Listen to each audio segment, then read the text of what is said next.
So for 4 years, the Ministry Study Commission has been looking at considering doing away with what we commonly refer to as guaranteed appointments. The Book of Discipline refers to it as security of appointments, which meant that ministers who were effective in their service were continued in appointments, or what we commonly call were guaranteed an appointment. The concerns over the last few years have been asking about questions about clergy effectiveness or questions of clergy ineffectiveness, and how do we begin to faithfully help people who are less than effective find a graceful way to exit the system so that we don't have clergy who are doing harm to local congregations. However, the initial understanding about how we came to the point of security appointments is that initially there was a great deal of concern in the life of the church about whether or not Episcopal leaders would actually appoint persons of color or women, and to make sure that these voices were heard and were considered in the process, that there would be a fair way to ensure that all persons had a place of appointment and service. And so after the ministry study, that legislation came to the Ministry and Higher Education Committee, of which I was a member. There was a great deal of concern about the conversation about what do we do about ineffective pastors, and do we have a way of helping them get out of the system? Do we have a way of being able to monitor whether or not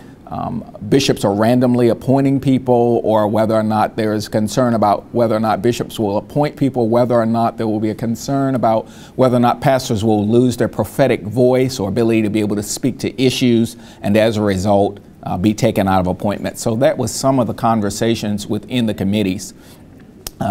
In the legislative committee, I will say that I was one of those persons who had some real reservations about whether or not we had put in some measures to guard against sort of a randomness of Episcopal leaders not monitoring who was being appointed, for how long people were being appointed, whether or not we are evaluating local congregations as a way of doing that. I don't think there are any of us who are in favor of ineffective pastors staying in the church, but we wanted to make sure that there's a safeguard way to make sure that the process simply wasn't random. And so what happened at General Conference was that while the legislative committee passed the action, there was a split decision within the legislative committee, but it ended up being placed on the consent calendar of the General Conference. There's an opportunity to take items off of the consent calendar by having 20 persons sign a document which asks for the item to be taken off the consent calendar so it would be considered by the plenary body. In this case, there was a document and an attempt to do that, but apparently there was one person who signed the document twice.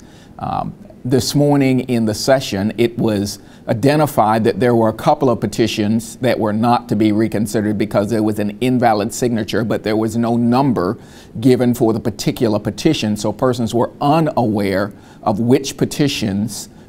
were to remain on the consent calendar. As a result, the body voted to approve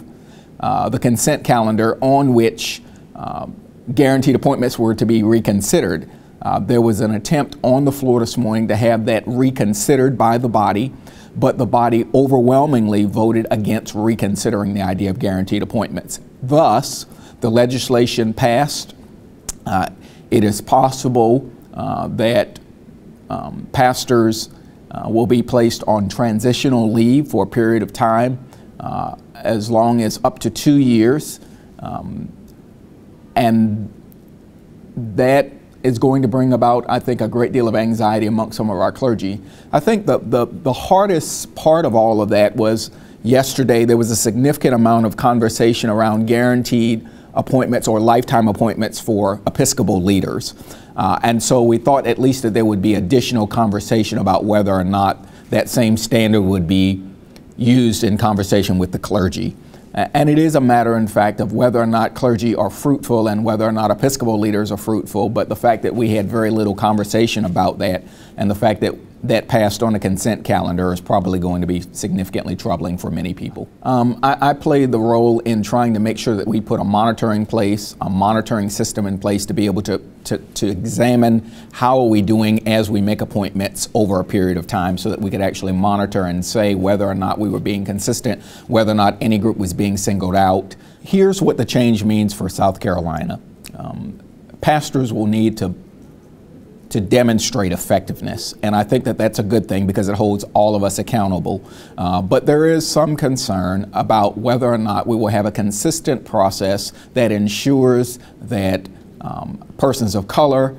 that women, that persons with prophetic voices will simply not be taken out of appointments, or that there will not be places for those persons in ministry. And so I think there's a significant measure of caution that will have to be exercised. I think that at least one of the safeguards that's in place there is that bishops will be responsible for reporting to the Board of Ordained Ministry annually, to the Episcopal Committee and to the Jurisdictional Committee, the numbers and the names of persons who have or have not been appointed based on ineffectiveness. So while we live into this new process, as we seek ways to become something different, we'll all have to monitor this faithfully to ensure that